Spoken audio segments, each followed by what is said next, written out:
Wave 125. Kailangan palitan ng exhaust elbow kasi tad-tad na ng welding, singaw pa.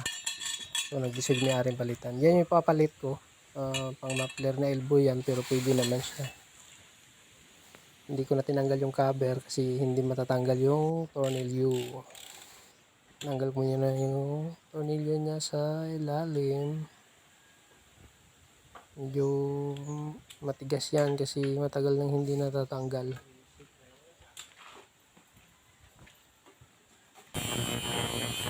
Pinutol ko na. Pinutol ko yung elbow na side niya kasi may diferensya eh. Hindi perfect naman yung pagka-bend. Kailangan putulin para may align ng tama dun sa butas. So ayan na. Tig yung gamit ko kasi pag tig kasi madali lang, hindi nabubutas. Saka stainless naman yung exhaust. Pag smoke kasi hindi maiwasang hindi mabutas. Talagang nabubutas siya. Yan, pastar ko na yung bracket niya para matibay. Babakpasin ko ulit para yung bracket na tinaking ko ay ma-full weld ko. Tig rin yung gamit ko.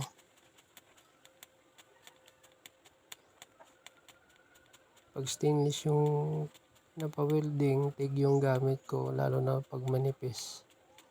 So mahal nga siya sa argon pero matagal naman maubos. Ayan na, natapos na rin sa wakas. So papakita ko ngayon, ito yung sa elbow. Yan yung pinutulan ko. Dalawa. Para mai-insakto siya. Ayun, yan yung bracket. Tapos yun yung dinugtungan. Yan, hindi ko na back weld yan. Yung bracket niya, hindi ko na binack weld. Yan, kakabit ko na. Yung isa kong kasama doon nagpipintura ng top down na kakatapos lang. May-ari ng top down yan taga Malinaw, Aklan. 88K Enterprises Hardware.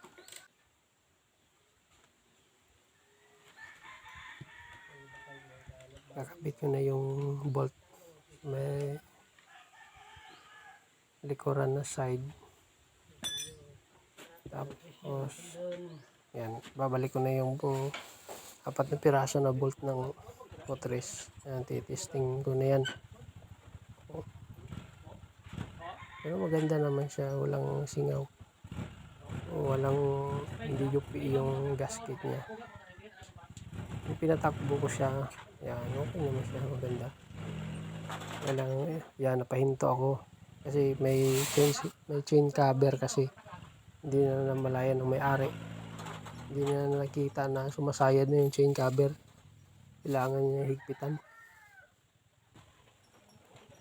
Yan yung finished product. Okay naman siya. Thank you for watching. Please subscribe po.